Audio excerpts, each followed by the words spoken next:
I'm on a date tonight, so I'll have to just looking good. No, I'll just do it in front of her. He's kept going. He scored! Oh, Stockport pressure. And the header into the back of the net. Coleman. Played in the game. And a superb goal. Charlie did it. Lisa! Rose tries to get the ball in. Wilkinson! To Wolverhampton! His first goal in 13 games. Towards Sars thinking he's had a goal. Hampton with a score! Oh, Paddy Madden! It's a 5-star performance from Stockport County. All right, we've got a small house, but we've got a big bloody heart, I tell you.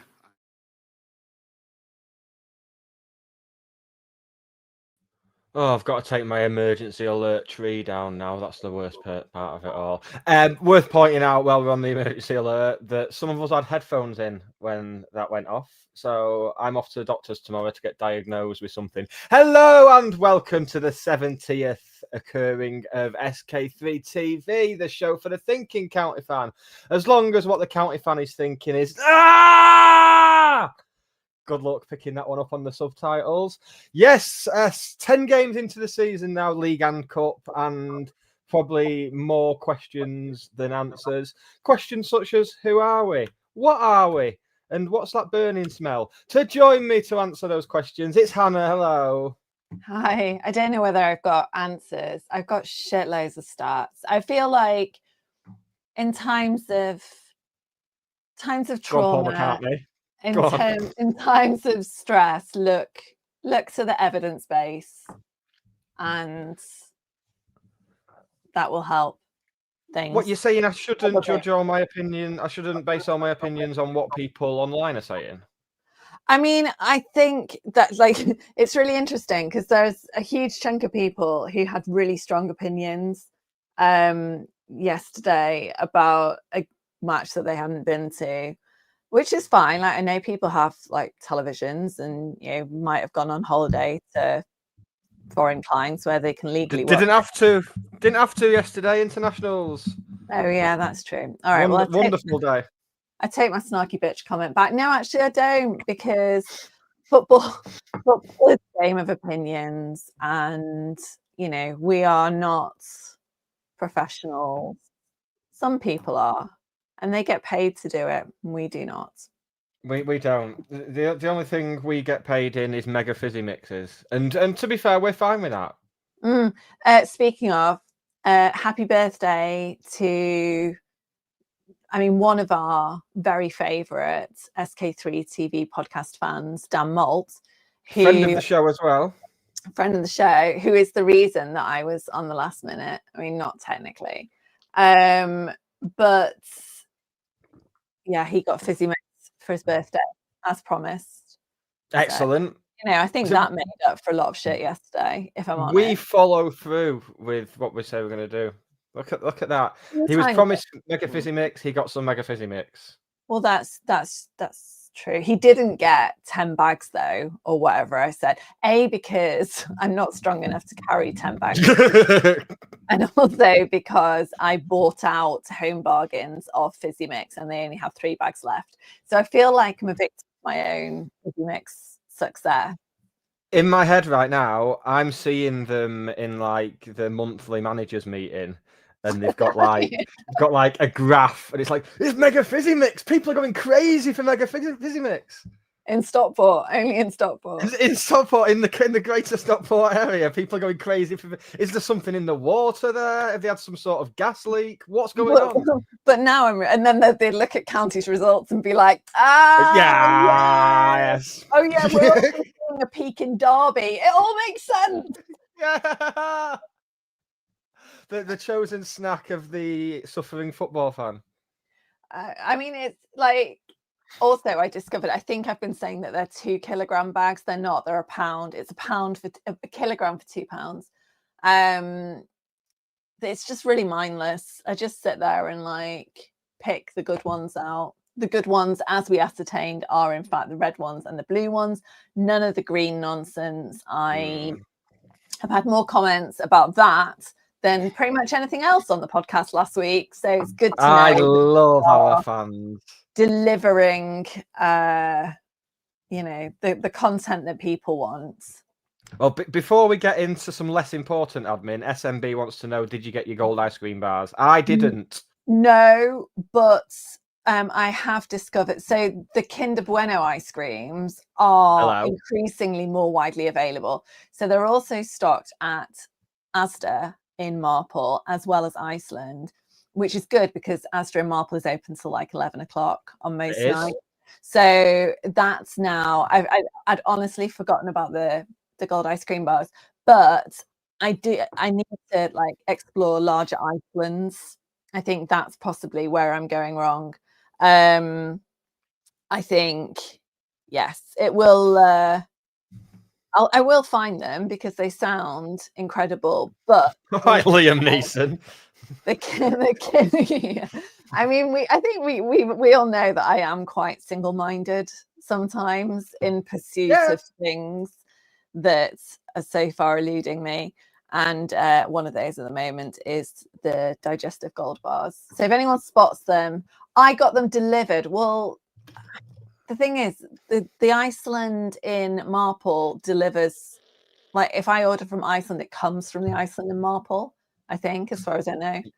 So I need to go further afield.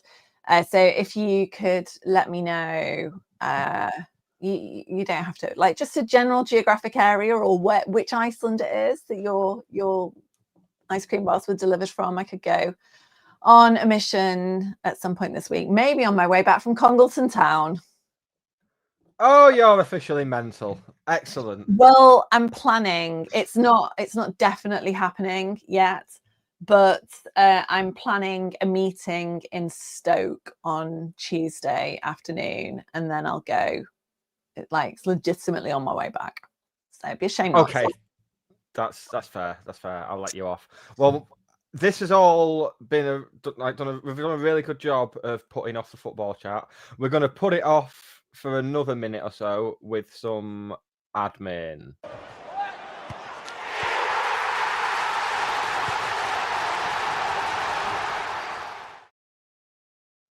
We are, of course, proudly sponsored by Blackbird Kitchen, on the pans at Gorilla Manchester, on the grills at Impossible Manchester, and on the fryers at Leonard's Chippy Jordan, and as of last night, on Twitter, kicking off. Brilliant.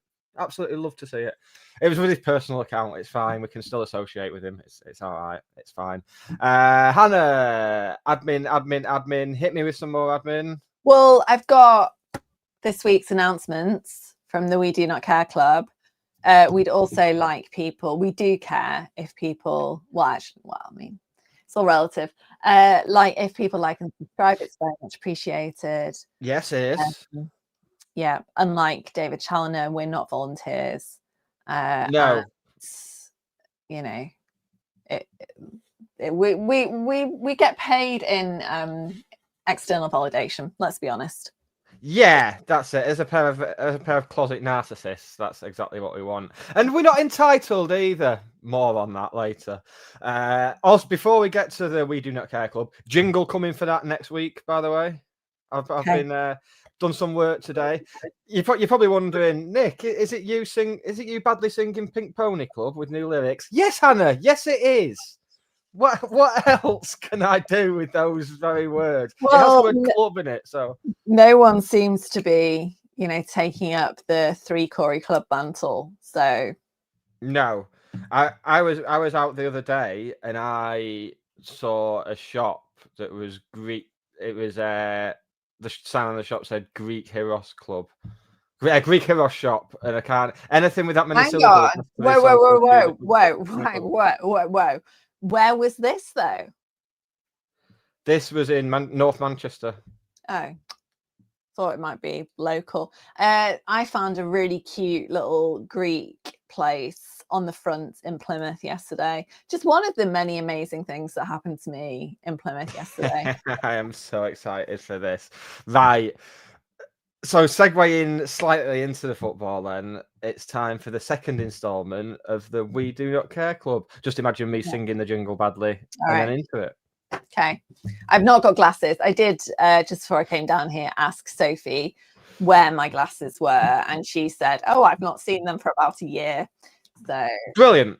I'll get on Temu and they'll be here in about 3 weeks. By which point I'll have probably lost interest in this, and we won't be doing it anymore.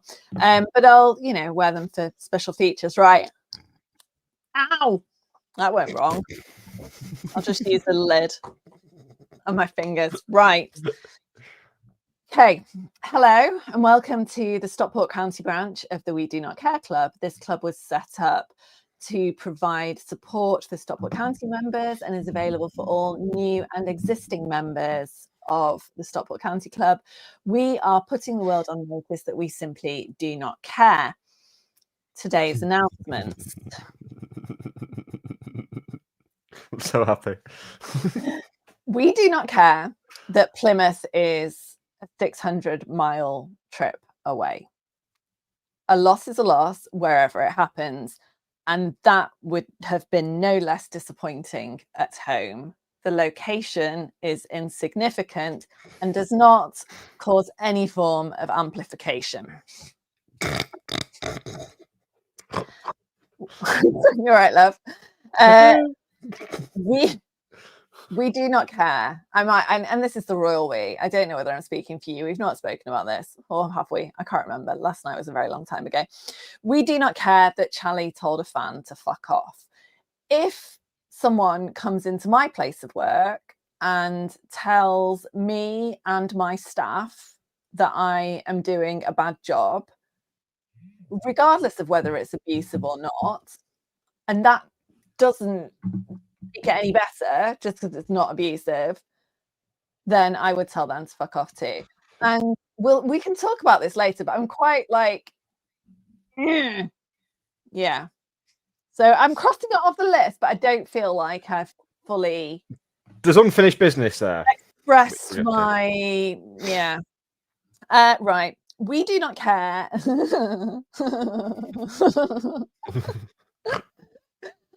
I do not care that some people are scandalized by a grown woman talking about fingering on Twitter. Grow up. Whoa. What have I missed here? Oh my God. My DMs. Oh, right. Oh, good. Right. I thought it was just in general. No, this comes back to the whole thing about these stupid memes like you've just been pecked by a chicken. Oh God, yeah. Or you've been pecked by the chickens or whatever. And there's like a whole thing now. I hate it. I don't think we've won since it happened, since it started being a thing. So we don't have one yet, as far as I know. And one of the ones yesterday was you've just been fingered by the pilgrims. And I pointed out that would have been more pleasurable than what actually happened. That, apparently not allowed, even though I'm a grown-up. We do not care that some people are Team Ben and some people are Team Corey. We are all goalkeeper agnostic. Don't make me shout about it. We're all Team County, and the stats, which I'm going to wow you with over the course of the next hour, tell the story. Okay. Oh, also, Matt says the refund club. Yeah, we do. I've honestly never heard something so ridiculous. Don't get me started. Refund. But this officially concludes our announcements for all new and existing members of the We Do Not Care Club. Please let us know if there's anything that you do not care about, because this week's were like compiled within the last half an hour on the way back from a very surreal but fun afternoon. Good. Well, that's the best one yet. Of the two you've done, that was a bit. So maybe you should just compose everything on your way back. I just need. So I had a car full of people doing karaoke on the way back from Bollington because we went to the Jumpers for Goalposts thing where I had the incredible honor of delivering the match ball, which was a very great honor, but also required me to be on time. And the fact that Brian McClare was in charge of this whole shenanigans made me feel like there was an awful lot of pressure on me to deliver match ball in a timely fashion. We got there and it's absolutely pouring down, and then we've spent the afternoon in the pub there was like a charity auction. Really randomly, Charlie off of Blossoms was in there, and yeah, just a very kind of weird Sunday afternoon. Don't know how. Oh, that's good. Oh, that was weird. Then Dan and I were coming up with them on the way, like just before I dropped them off. I spent my Sunday mostly in bed, and then I went out and did some shopping, but not at Iceland, crucially. Sorry. It's where it's all gone wrong, hasn't it? I know. Maybe I'll go on Tuesday and report back. Right, we can put it off no longer. One more piece of admin. Jonathan the Geordie Hatter was a welcome presence yesterday. He was back with the Away Day show. All the songs that were played yesterday are on our playlist that you can find in the episode description. It's a very good play. Nearly 8 hours of music on their playlist. Oh. Well, that would have been just about... No, it wouldn't even have been long enough for a return trip to Plymouth. No, I'd sort of wish I'd timed it properly and got it to the requisite length for a trip to Plymouth, but I didn't, and for that I apologise. Right, okay, it's okay because we've got a lot to talk about. We've got deadline day, we've got Tuesday night, and that's all before we get on to yesterday. So right, hang on. You crack up with the sweets, I'll play the thing, and then we'll be ready to go, baby.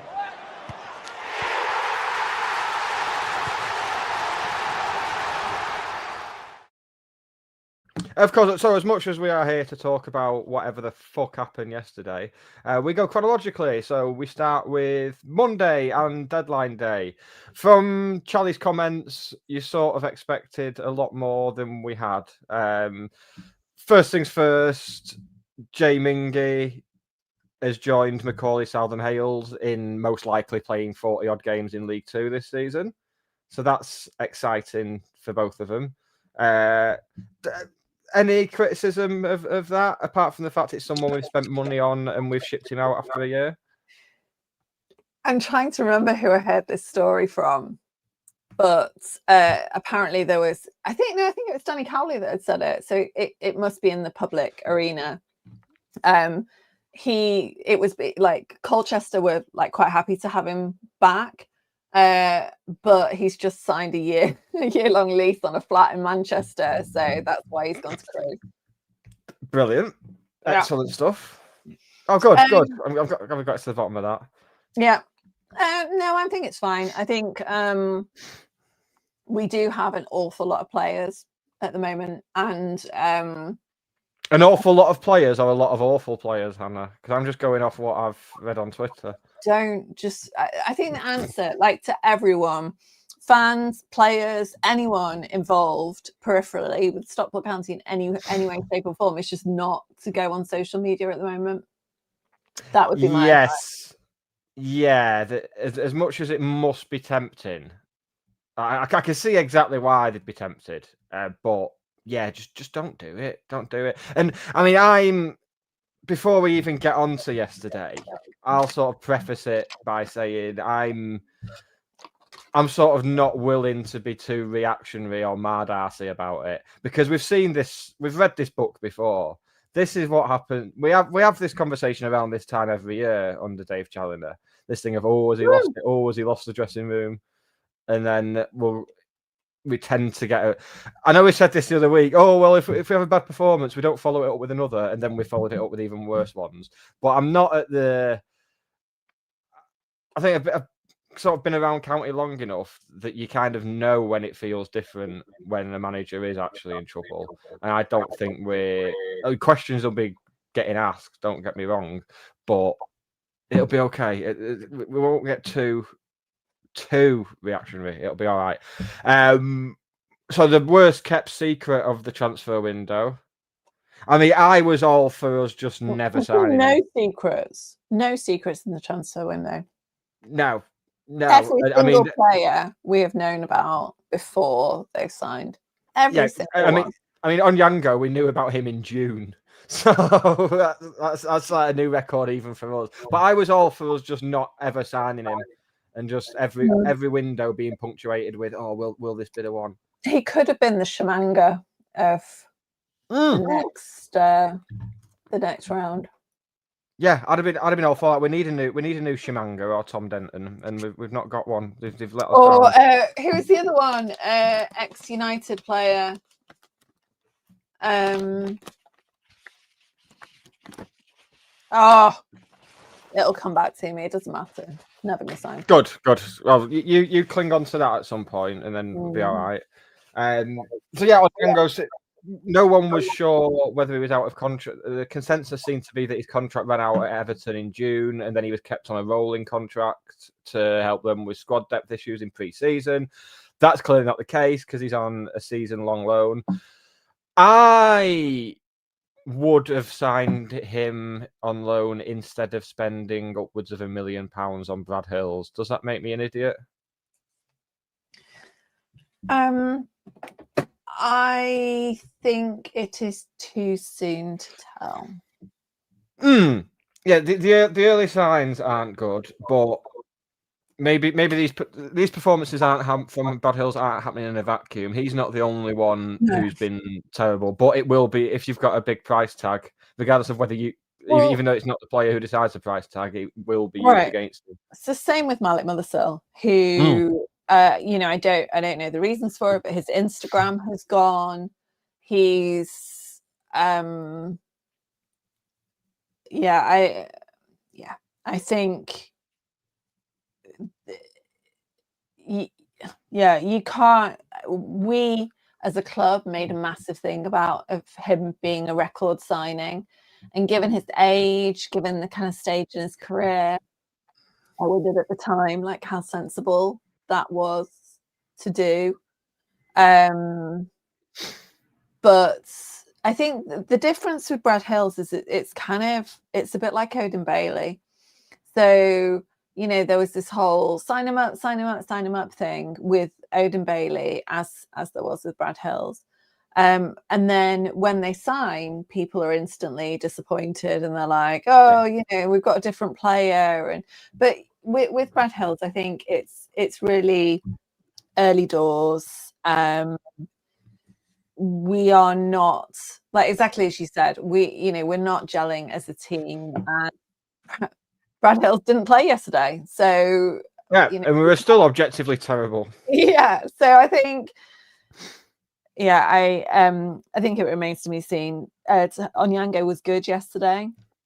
Yeah, one of the few bright spots. But still made some daft mistakes, and there was a lot of kind of overshooting yesterday from Norwood, from Osborne, from Onyango.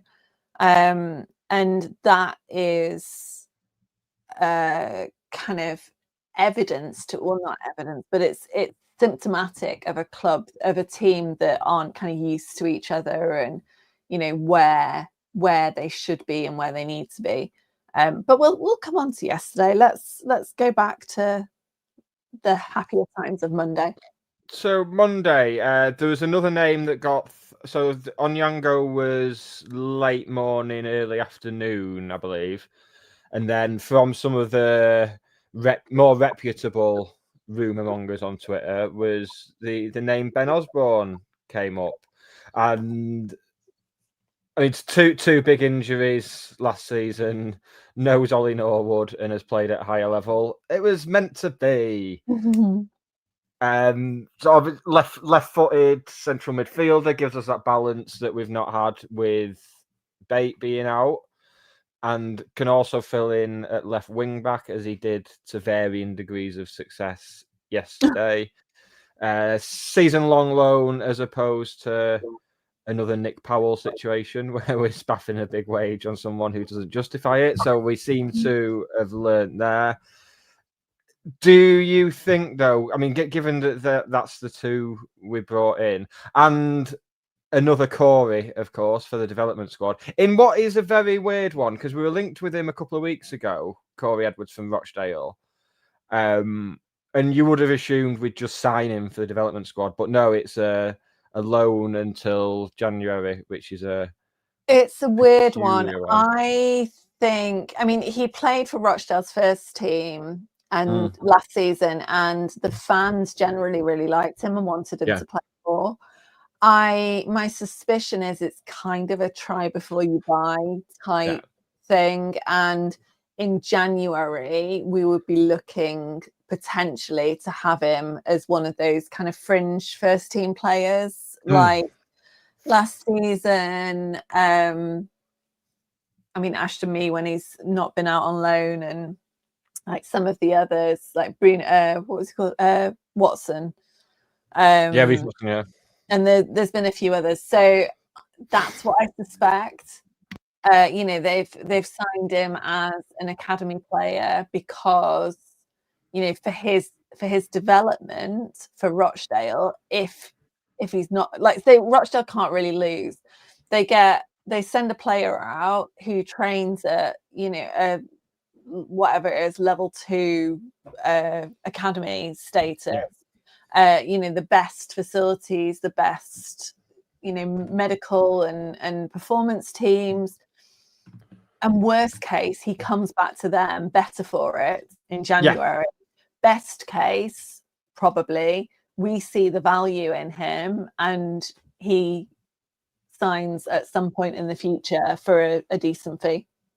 I mean, six months of training with Ollie Norwood as a central midfielder that's the sort of thing money can't buy for a player like that. So if he does end up back at Rochdale, they'll be getting a better player back for it. Yeah, but absolutely. I would hope, based on the limited minutes we saw from him on Tuesday night, he was quite impressed with him. Anything else on Monday apart from our glaring failure to recruit another out-and-out right wing back and a striker with pace? I mean, we absolutely hold our hands up when we get things wrong, and we got it wrong that Lewis Fiorini and Odin Bailey would most likely be departing on loan. And honestly, no, it wasn't that we got it wrong. It was just a kind of,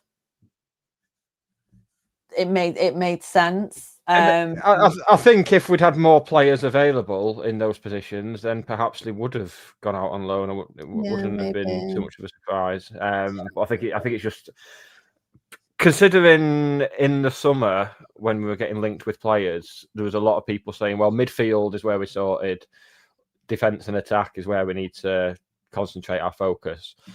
And then for us to be basically having this midfield, I mean, Bay and Camps both being out, I suppose it sort of does constitute a bit of a selection crisis, because it's pretty much picking itself at the and you know, Charlie said yesterday that, you know, there will be players that are going to, you know, see the consequences of Saturday, but at the same time, you know, doing Fan Hub is not that hard at the moment because there aren't that many options, unless he starts, you know, those players from Tuesday night, which we'll get to.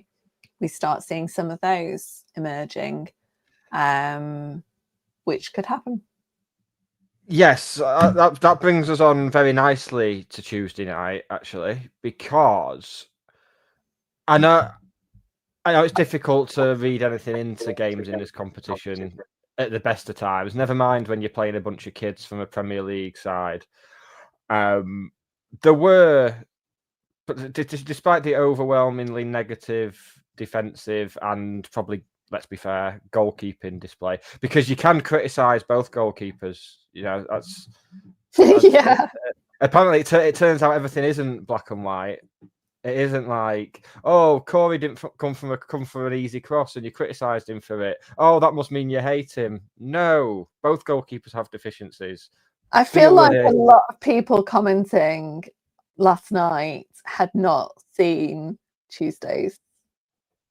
No, he did not cover himself. But with both goalkeepers, Oh yeah, they've had little chance because they've been playing with a different defence every single game. Like, yeah, that's just not going to help whatsoever. So yeah. yeah, it's a And bit hard to take too much from it. yeah, and Charlie's frustrations. So I was on Tuesday night. I was sat literally in the dugout. Like there was, the partition was between me and Mr. Challenger, and I felt like I really went on the kind of roller coaster of emotions of a Football Manager on Tuesday night.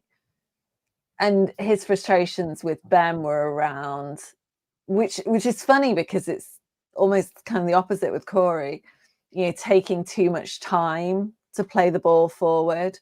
And, whereas Corey, I think, is being told to get the ball to Woods. So he's waiting for Woods to get kind of into position, whereas he seemed to be kind of wanting Ben to speed up and get the ball forward quicker. So it's I have stats though, don't worry. Good. Like it's going to be fine. The stats. Well, we'll get on to the positive points and then we'll have some stats. So positives in terms of Tuesday, Luis Fiorini again. As I said at the top, it's hard to judge based on the quality of the opposition, the age of the opposition. But Luis Fiorini had a very productive game, couple of assists, got man of the match as well. Yeah. The lad who came on as a sub and scored twice, Joe Astles. Now, if I see one more person say, "Oh, we're finishing like that," he must be related to Jeff. Well, Jeff wasn't called Jeff Astles. Jeff was called Jeff Astle. So fucking stop it now before I punch someone in the throat. Oh, I'm absolutely. Why is that the thing that's wound me up the most this week? Honestly, I'm perfectly calm about yesterday. No, my love. If that's the thing, you're good. Because I think we all need to find something ridiculous to get wound up about. Like, let's change a pie supplier again, please. That's what people need. Something ridiculous to get distracted by. Oh, I know what it'll be. It'll be the retro shirt coming out, and the wrong people won't get priority access to it, and that will send people off the edge. Speaking of which, my whole disastrous frustration with the membership scheme and that three dependent children had to have their own email addresses. It's been fixed. So you can now, if anyone else has had the same problem, you can tick a box that says this person does not have an email address, and they all get linked to yours. So I now have 4 memberships, which is exciting. There's a lesson there. You identified an issue. Yeah. You flagged it up to the appropriate people at both Stockport County and Aston Villa, and then just like that, 3 weeks later, it's been fixed. Well done. And I'd just like to say as well, though, that what I didn't use. I used appropriate channels to mention this. You didn't take out a billboard next to Stockport Station. No, nor did I complain vociferously on social media and tag in the MEN or anything like that. It was a very so there we go. Last thing on Joe Astles, the highest squad number to ever be worn by a county player, the highest squad number to be worn by a goal scorer for county, and obviously the highest squad number to have been worn by a player who scored 2 for county. And the highest goal, the highest shirt number to be worn by a 16-year-old who scored 2 goals. yeah. I could have carried on all night with them, but they would have got vaguely more and more niche. And also, he's the youngest goal scorer in county history, which I'm glad that someone has taken that outright now, because that was not Mapengu's goal against Blackburn. No, that's true. And that's a hill I will die on. And the nice thing about it was, I mean, also for Nathan Mapenga, it was like that was the 6-1, wasn't it? It was a shit game to Yeah. like have your debut gone. The other nice thing about it was the bench were genuinely happy for him. You know, there was a very but by the time those goals were going in, and they were two very well controlled, very well placed goals, both kind of came from the same spot essentially, and were very, very similar goals. But the bench were absolutely made up for him. And, you know, at a time where we are talking about the culture behind the scenes, about, you know, losing the dressing room, or, you know, whatever else is being kind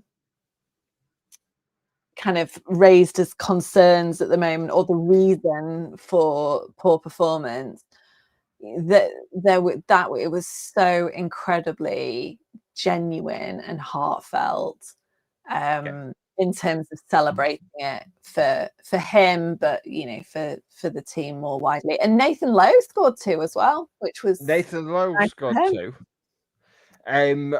Hot take on, well, we're talking youth players.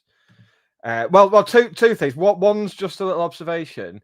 I know there's always certain games. This goes up and down football. This isn't just a county thing, but there'll be certain games where when someone scores, the celebrations will be muted, maybe because it's not a big enough occasion. So international friendlies, for one, players don't go for a big celebration after they score. Obviously, Tuesday night's competition is very much in the same ballpark as that, in that there's no over-the-top celebrations, which made me feel sorry for young Joe, because you've just scored the winner in what was, for the neutral, a very good game of football, end to end. He's scored the winner and then added another one to it as well, and just kind of like walks away. It's like you're 16 years old, mate. You should be in the park fingering, and you've just scored 2 goals for your hometown I'll mention club. fingering. No, not allowed to mention fingering now. God. Oh, what am I going to do with my week if we can't mention fingering? Absolutely awful. The other thing, so this is a question I might, seeing as we've got a full week without a game, I might pose this on Twitter in the week. No, we've got the Cheshire Senior Cup tomorrow. No, Tuesday. Exactly. Point proved. I would take a season. Oh God, I'm just waiting for people to come for me now. I would take a season of like finishing mid-table. Fuck me, really? But in the process, blooding some of the young players, getting them first team ready, with a view to eventually selling them on, or them being starters next season. Is that weird that I've said that? I don't think it's in the top 10 weird things I've ever said, to be honest. I think the time for that was last season.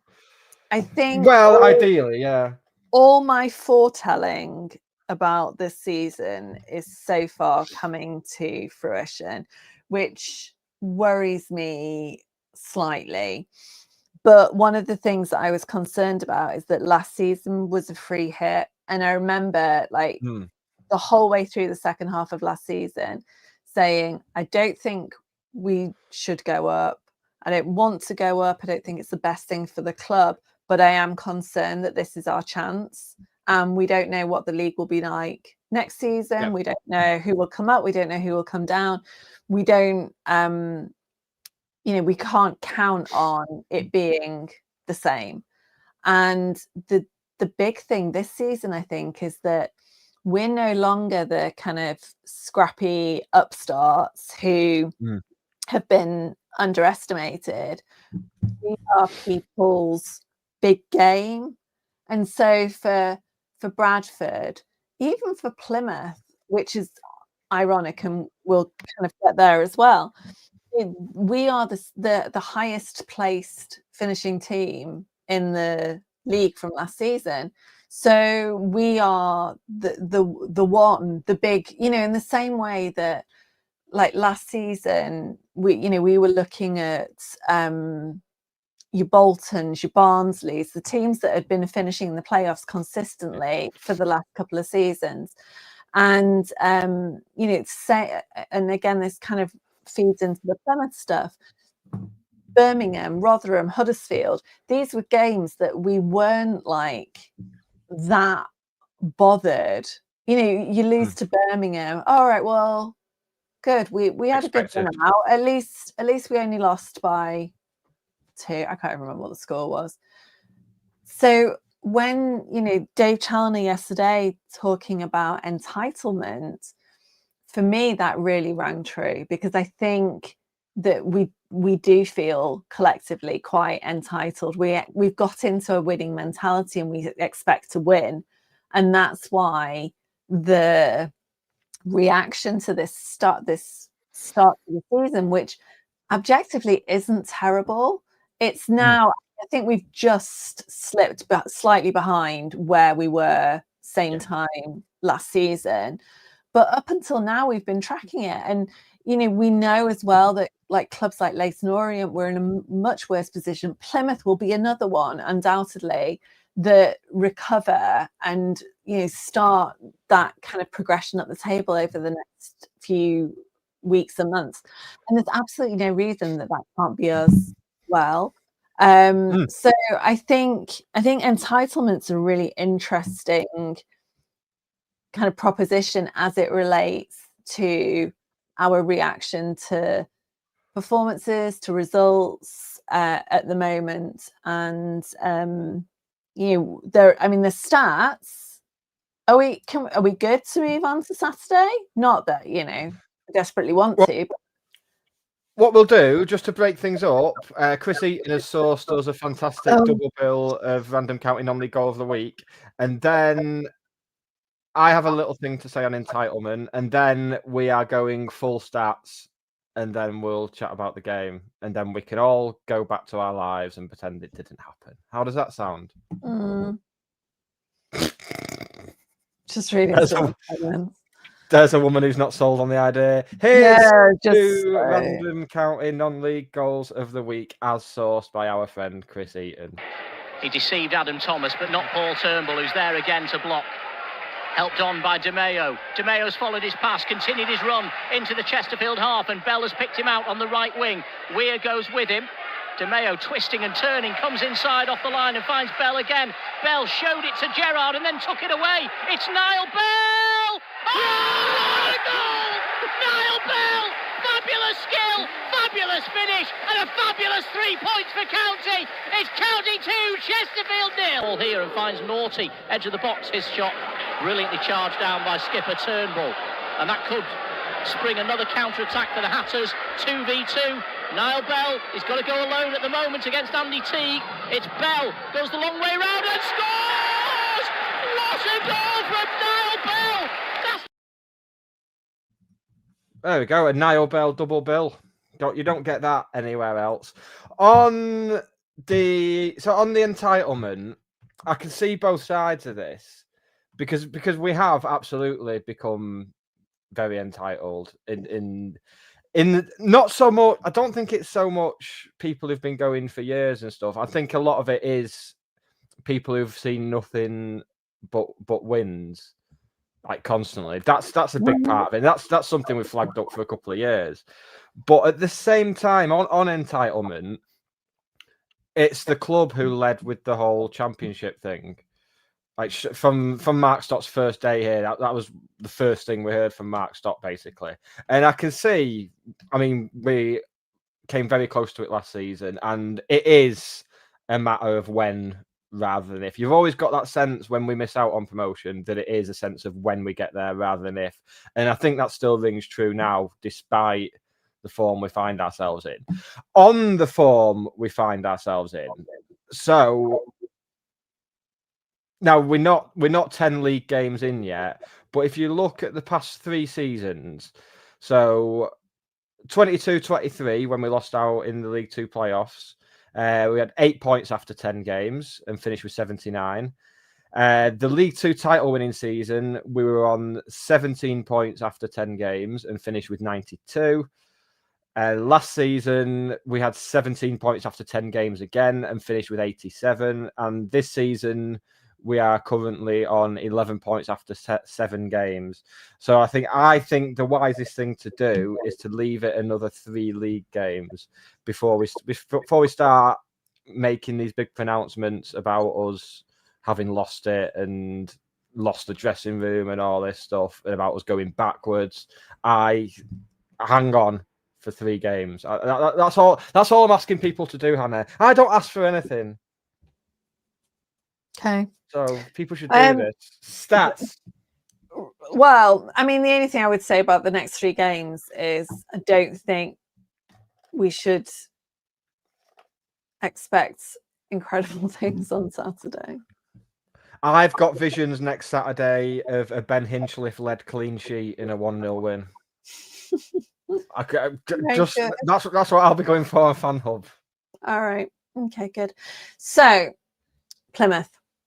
So Plymouth are, as a club, very kind of Stockport County-esque in terms of off the pitch. They are very, very, very community focused. Yep.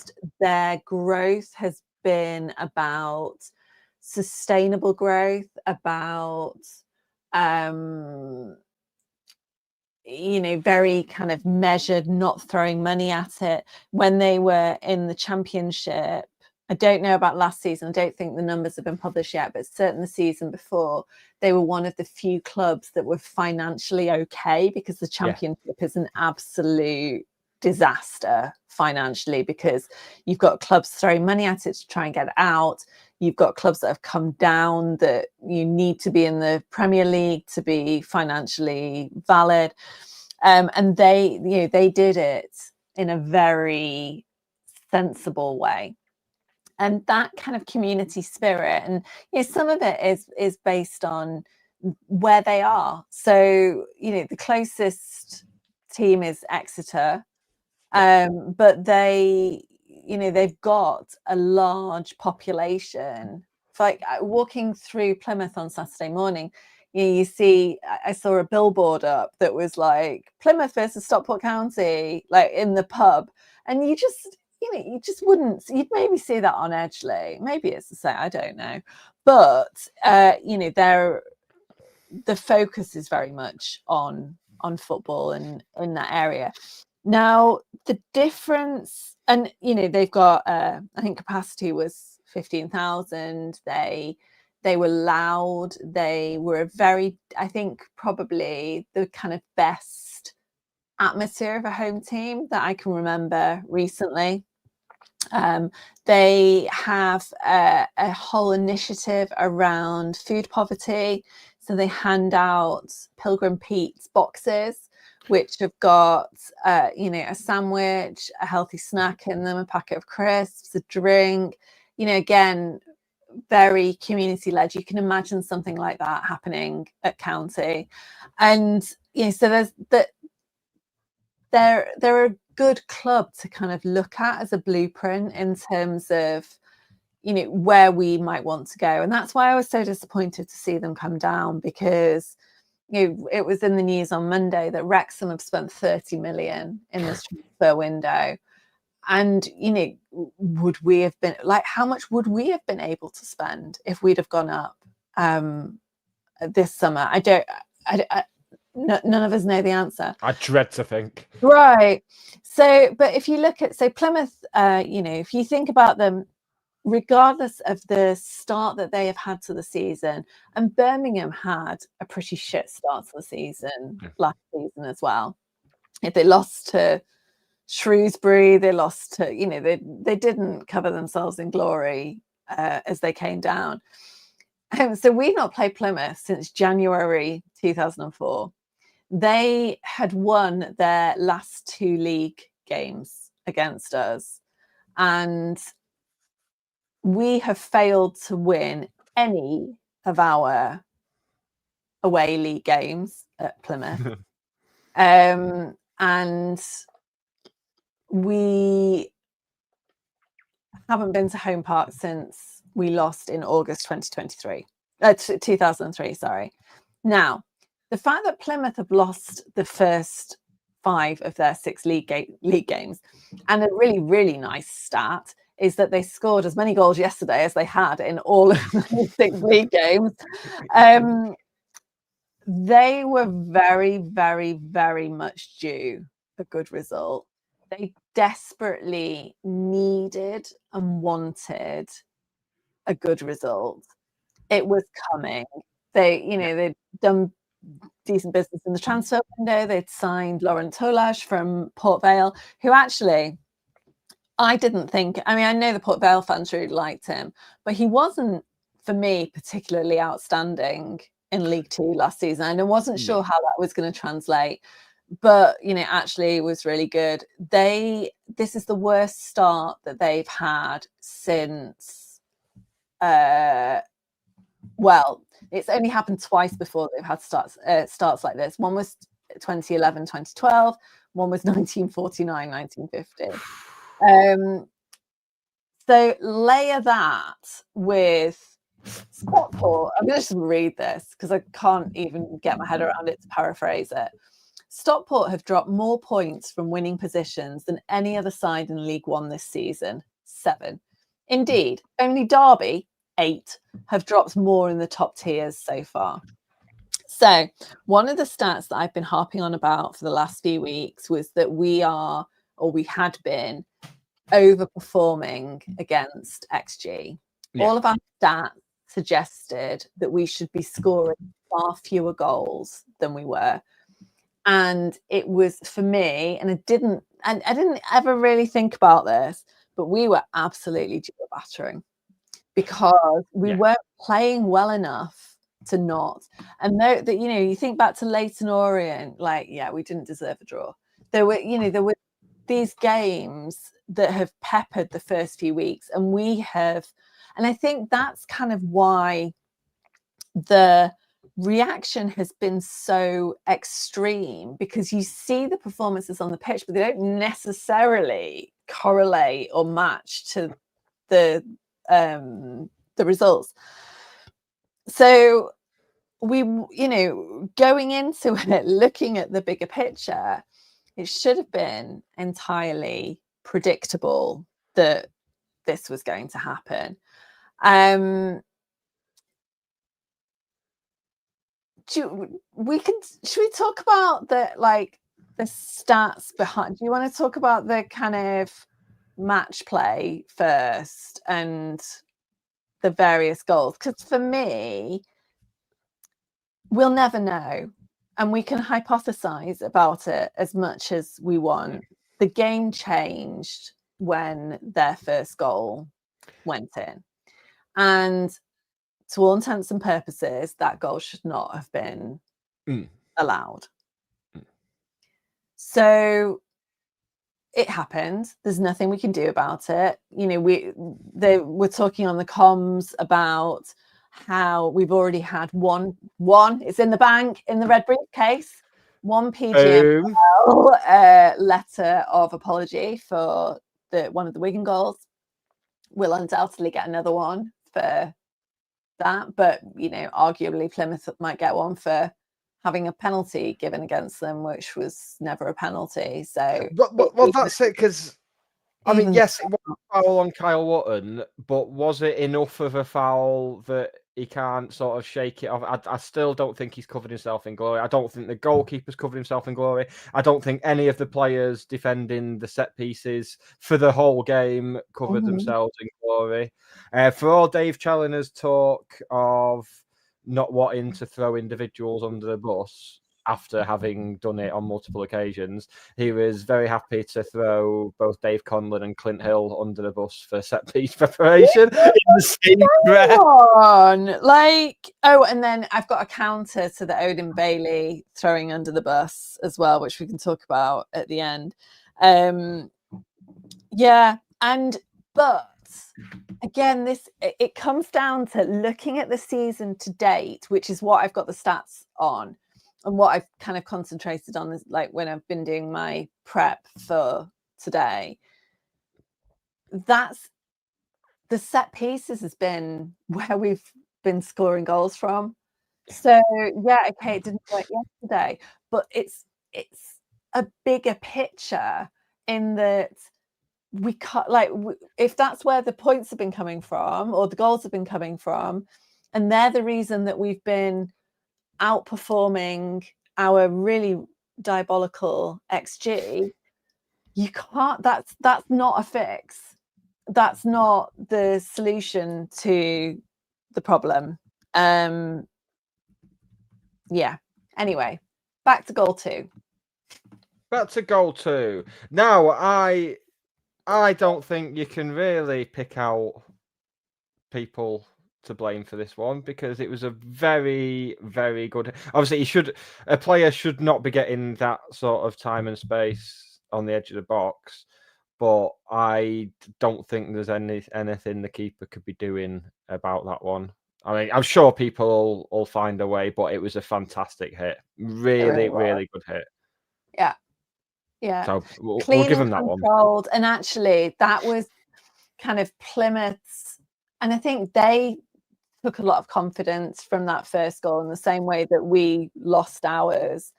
And I think that was the turning point, and they suddenly did become very clinical, very together, controlled. It was a big turning point.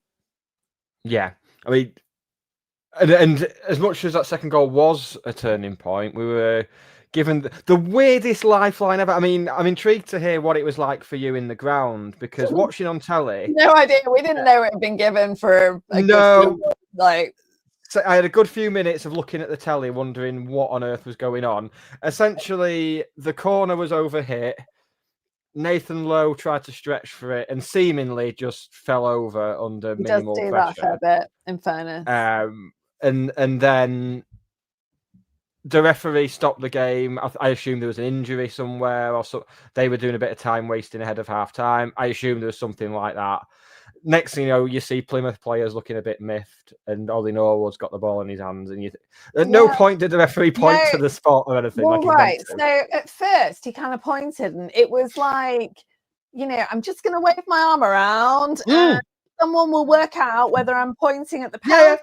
I don't think he knew. Or at the corner. The linesman gave the penalty, which didn't kind of really help. But reassuring to know that linesmen can spot things when they want to, though. When they want to. Something but maybe the linesman had already heard by this point about the blatant foul on Woods. It was like balance thing. Well, no one else is going to even it out, so I might as well. In typical Hannah fashion, I didn't watch the penalty, so I don't know. You'll have to do that bit. It was a good penalty. He sent the keeper the wrong way, and it hit the back of the net. And everything was close to being well with the world again. We're going to half time as a lifeline. I've heard it described as a lifeline. So that is your textbook. Oh, we're going full football cliches, and I'm all for it. That is textbook giving his side a lifeline. That was, that's the very definition of giving his side a lifeline. And then at that point, you think, well, he'll get him in for the by now standard halftime bollocking. I think he's just giving him a halftime bollocking every week. I think when we have one of those really good first halves, I think they still get a halftime bollocking and say, "Oh, you fucking dominated, but you've only scored once. This is shit." And then we go to shit. I think either way we're getting halftime bollockins. I have a slightly different take, but I might be over analysing something that he said yesterday. And he said that he didn't say much at halftime. And I wonder, how much of that is a change? How much have we assumed that he gives them bollockings at halftime? It's become a bit of a trope, hasn't it? That, they must be getting shouted at halftime because they come out a different team in the second half. But, one of the things that I was thinking about yesterday is that, because I had a long time to think about it on the way home, what is Dave Challoner's job? He was talking about players not doing their jobs on Saturday. So they cross the white line, and that, it's on them to deliver all of the things that they've worked on in training. So if that's their job, what does he see his job as being? And I don't mean that, I'm not being flippant. Like, it's genuine curiosity, because it may well be for him that he, and I suspect that this is true, you know, his job is to kind of almost sit back, because he's told them what they need to do. They've had their instructions, and Saturday afternoon is about going forward and kind of delivering those. I think some of the things that I've said have been either deliberately misinterpreted because they don't want to hear them, or they're just... So I'd like to just say XG does matter. It matters because it is a measure of how effective you are being on the pitch. So it doesn't, and this is exactly the point, it doesn't translate to success on the pitch. Like, just because you have a high XG, it doesn't mean you're going to score goals. And that's exactly the point. Like, our XG is much lower than the goals that we're scoring. That's why it's a concern. We're lucky and we are achieving things. And then the next comment I'd just like to respond to, about in most games we've been worse in the second half. Yes, this season. Season. But it's not been we've not been, it's been really, really rare that we have been good for 90 minutes. Certainly in the last 6 months. And I've talked at length about hanging on to half time, just think like, right, if we can just get to half time, then and my assumption was that they're getting a bollocking, and they'll come out, and he'll talk to them, and he'll tell them what to do, and there will be the guidance. So just wanted to well, on Dave, like the thing you mentioned about what is Dave Challoner's job, I was struck by it. I just remembered it apropos of nothing this week. Yeah, I said apropos. Fucking deal with it. So when we won the National League, I think it was Paddy Madden who was asked in an interview about the manager and stuff. And what he basically said was, he gives us the tool, he gives us the information we need to win a game against a specific opposition. Mm-hmm. And then we're the ones responsible for going out and doing it. And it just seems that requires something that I think is in short supply in the squad at the moment. That's sort of been there, done that leadership. I think outside of Ollie Norwood, I don't see a captain. You look at you look at the team with Liam Hogan, Sass, Paddy Madden. There's just leaders. Ash Palmer, Ben Hinchliffe, just leaders all through that page. I see it very much now as Ollie Norwood being the one doing all that on his own, which was, by the sounds of it, was apparent at the end of the game when he was stopping players from going down the tunnel and making them applaud the fans first. Obviously, only a small thing in the grand scheme of things, but it does make a difference and it is appreciated. So I just think, I don't know if the run of performances, I don't think it's fair to say we're in a bad run of form, because we're close to that 2 points a game minimum that you want. So the poor run of performances, I think, is the phrase we'll use. I don't know if that's got in players' heads. And I mean, Owen Moxon, after being called out the other week, you can see why he'd possibly be playing within himself. Yeah, off the back of that, it will affect you. And while Charlie's not calling out individual players, he gives us enough cryptic hints so that everyone knows who he's talking about. And so one of the ones that he mentioned yesterday was Odin Bailey, who had, I don't know whether this was in his, it was certainly in his, on the radio interview. I don't know whether it was in the club interview.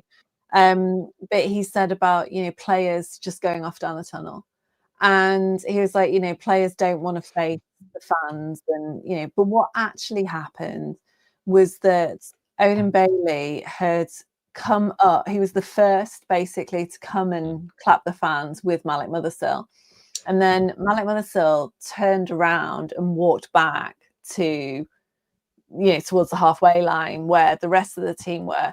And Odin just kind of stood there, and I felt really sorry for him. Yeah. He felt really awkward, and he like didn't know whether he should just go in. He kind of like moved to go down the tunnel and then stopped and like almost kind of looked around him and I think he was expecting everyone else to kind of come behind him, and that was and then he walked off.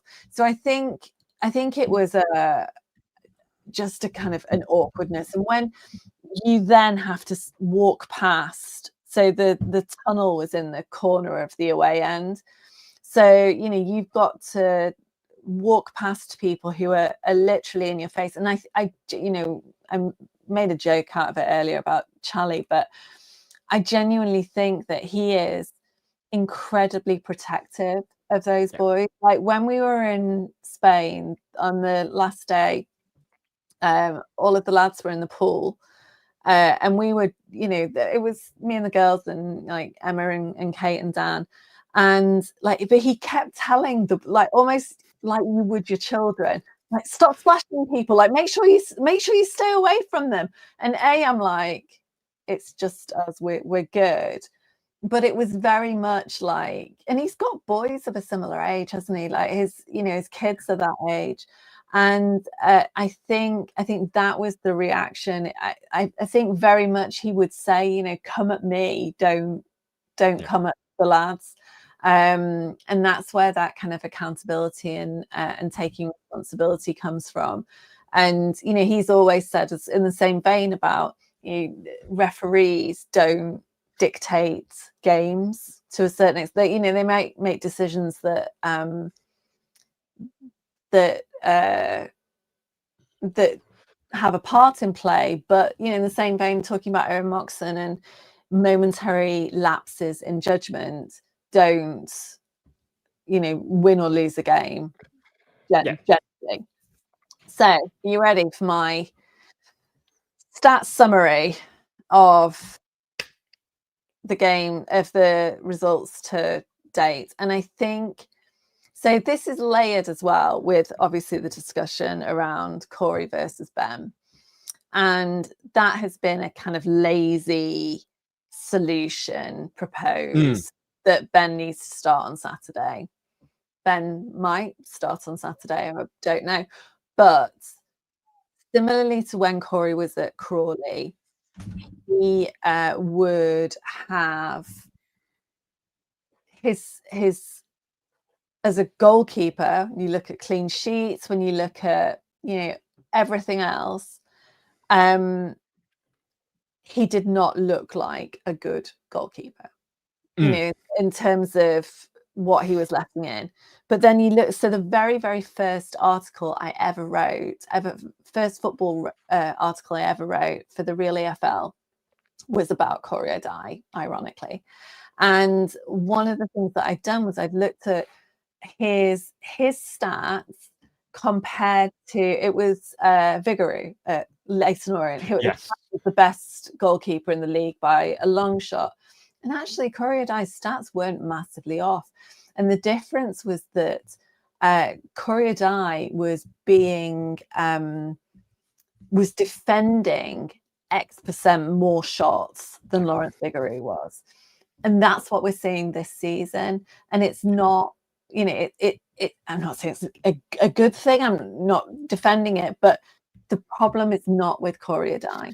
And so if you look at, like, if we start with that, so where's it gone? Oh my God, I've actually bought a flipping ChatGPT subscription today, and it's lost my. But basically, Corey O'Dye is higher than, if you look at him compared to all the goalkeepers in the league, he's actually higher than average.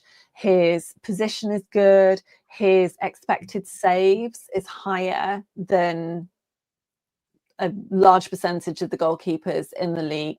The difference is that he is getting he's facing far more shots. Yeah. And the law of averages is that the more shots that come at you, the more shots you're going to let in.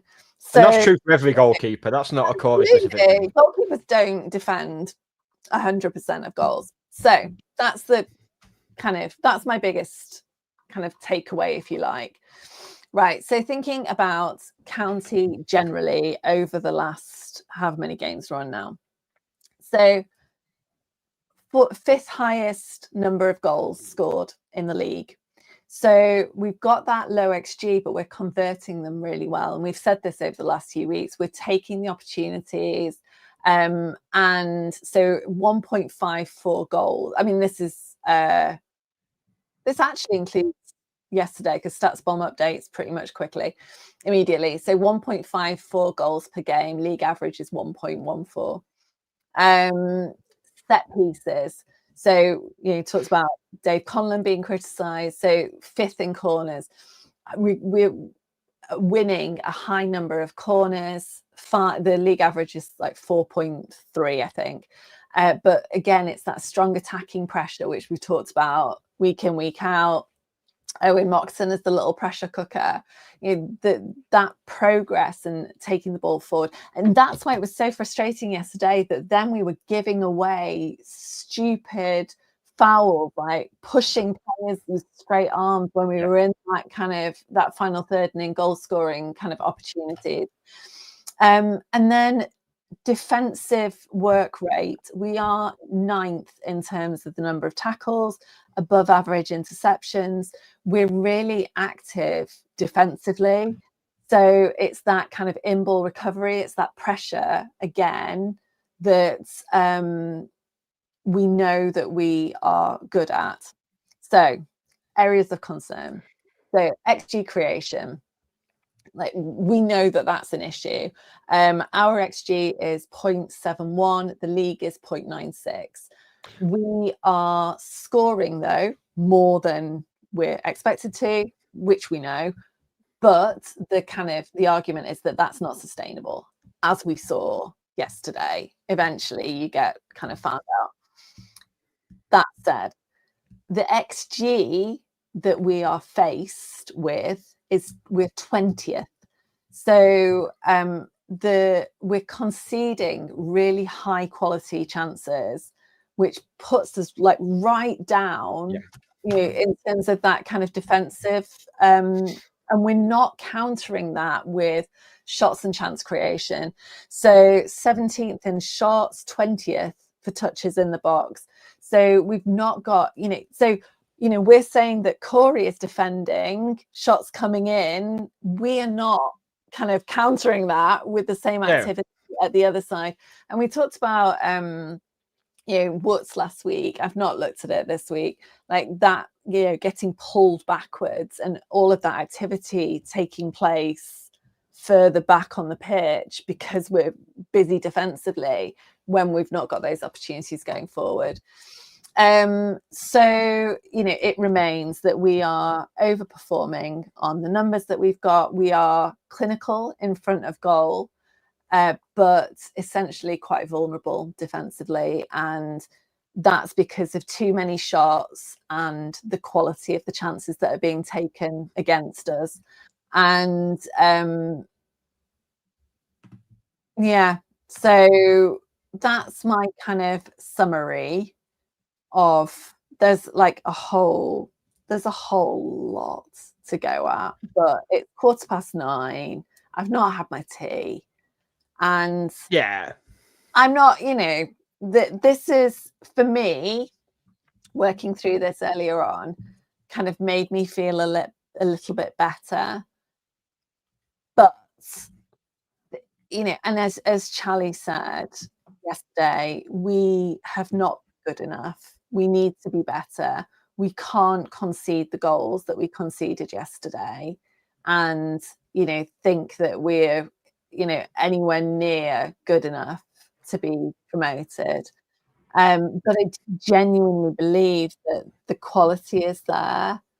It's just one, and again, football cliches, they just need to kind of click. And at the moment, there's a lot of switching and changing. So I think, yeah, there are definitely opportunities. I think Saturday it's really bad timing. Cardiff have had a really the relegated teams, they've had by far the best start. Yeah, they've only conceded once. Yeah, they've had a week off this week because of international break. So yeah, so Matt said that players have been poor, so they don't deserve their place. That's why he's changing things. Don't disagree, but at the same time, you keep changing. If you keep changing things, you can't necessarily identify where the root problem is, and you change too many things. It's like, so at the moment, I've started taking magnesium, I've started taking vitamin D, I've started taking collagen, of like HR, like all the stuff. I don't know which one's anything better, which also makes it harder to kind of take those. You carry on with everything. I don't know. We'll get there. It's just part of the journey, and hopefully in a good couple of months we'll look back on this and be like, "Ah, look, Bradford have properly dropped off, haven't they?" Yeah. Who's getting pecked by the chickens now? A quick comment to flag up.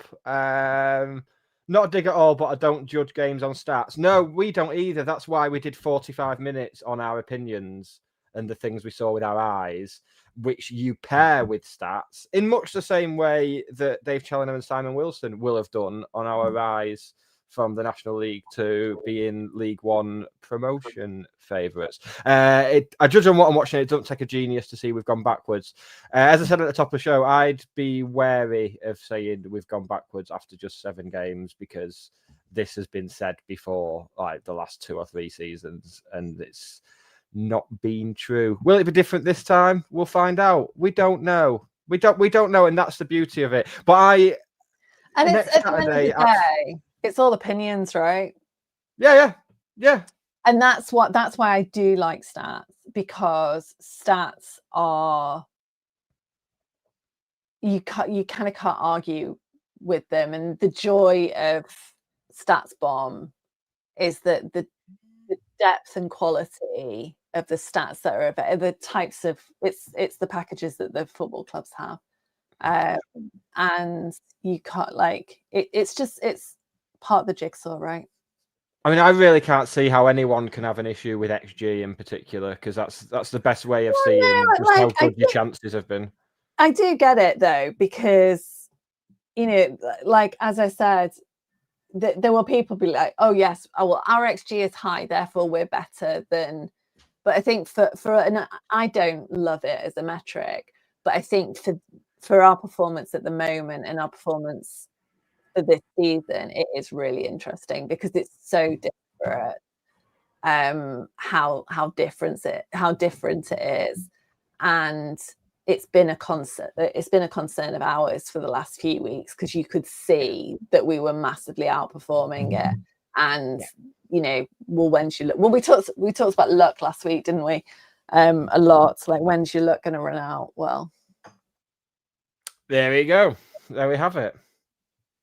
I genuinely think next Saturday stinks of a county win, though. It really does. It better bloody had to. This is... Oh dear. Well, do you know what though? I've realised that I'm over the years I've got quite good at losing, and now I'm really bad at it. Like, that kind of, you know, their fans walking out yesterday were like, oh, fair play, enjoy the season. And like, I knew that they were just, I knew what they were feeling. I knew the relief that they were feeling, that they'd just be, you know, in their heads, they finally got that result that, you know, we know how they feel, right? That, you know, they've got relegated and they're sitting at the bottom of the league that they've got relegated into. We know what that feels like. But I was very much like, I was walking through because I was walking towards the director's car park, clutching my squishmallow, my snack bag, and my Your bag- emotional support squishmallow. yeah, which is a pug, incidentally. And yeah, I just was not in the mood. Like, leave me alone. Oh, well, that'll be us next week. It'll be okay. Yeah, it'll be fine. It's we're back at home. Everyone loves a home game. Things will Although be better. I can use my the lucky turnstile and oh, it'll all be okay. The last time I brought, ow, the cat's attacking me. The last time that's when I know it's nearly time to wrap up. The last time I brought a woman to a home game, we pinged in an own goal from 60 yards. So good. just putting that out there. If we I mean, do I'm lose, sure she's lovely and everything, but maybe can we save it for later? can we save it for Wigan at home in the BDSM? Reading's Emma's birthday. That needs to be a good one. Yeah, Rotherham tickets are on sale tomorrow to loyalty point people with loyalty points above whatever they are.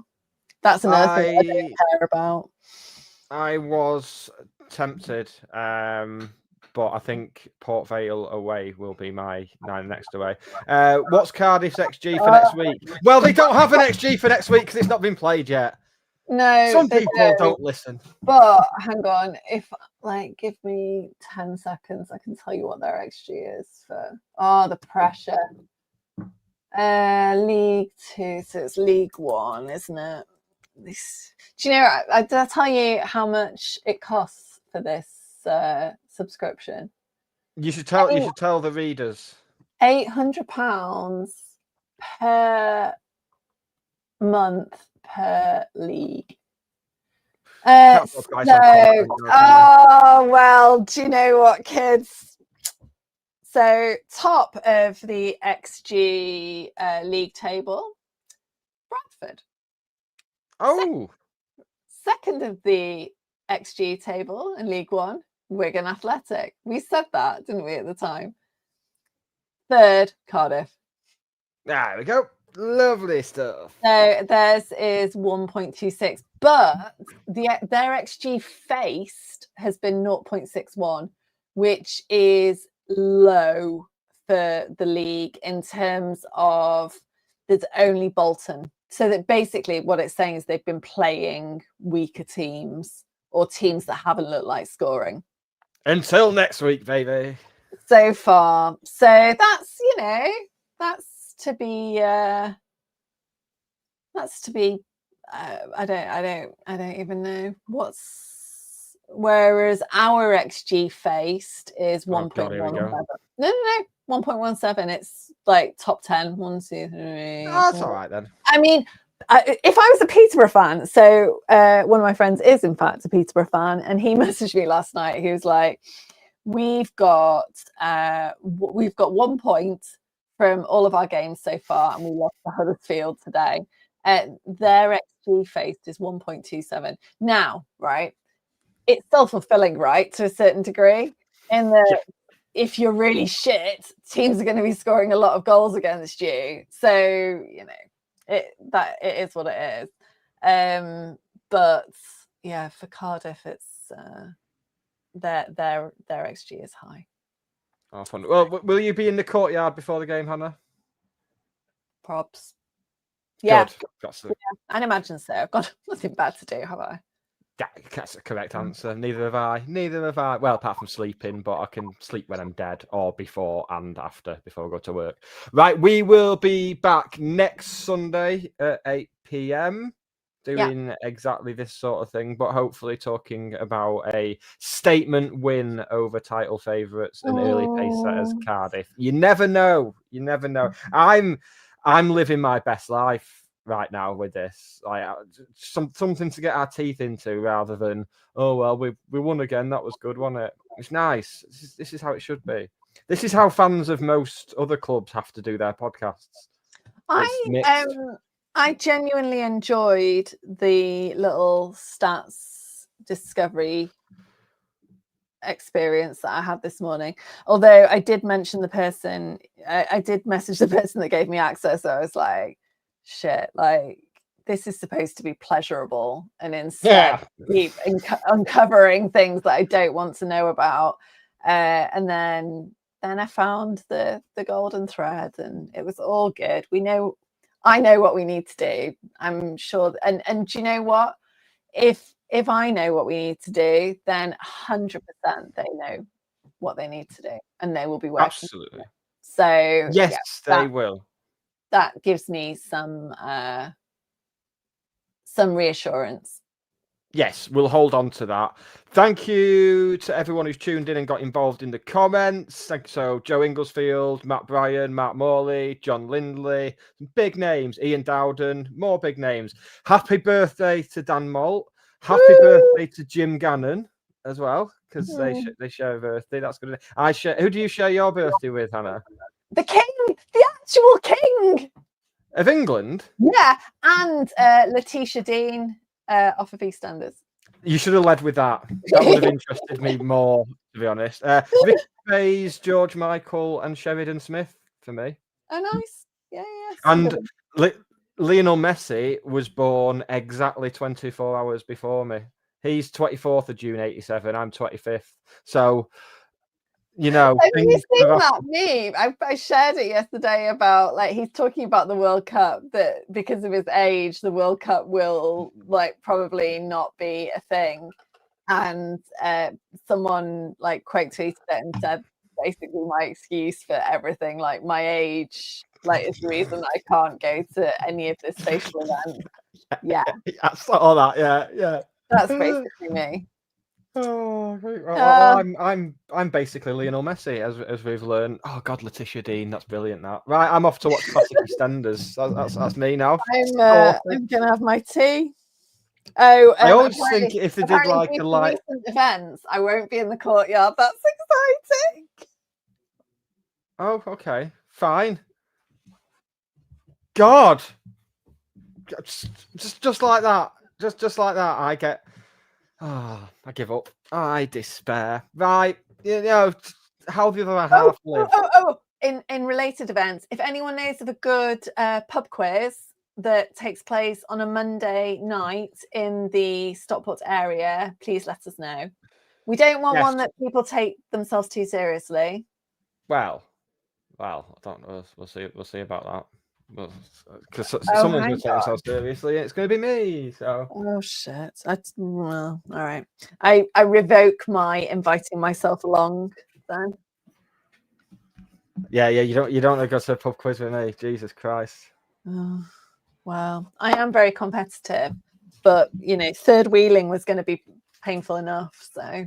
Yeah. Oh, it's all right. Right, we can finish this podcast, you know, like we can just say goodbye and go. No, I don't think we can. I think we should do a charity thing, and just broadcast constantly until next Saturday. No, I need to go and have my fish finger sandwich. That's my big Sunday tea. Guys, there's been a lot of finger chat this week. Like both on and off the pod. Fucking alarming. Right, we'll be back next Monday. Thank you to everyone for tuning in, whether it is live or on catch up on the Spotify's. Say goodbye to everybody, Hannah. Bye, everybody. I hope you're not like too sad. It's going to be fine. Bye, everybody. We hope you're not too sad. It's going to be fine. Bye.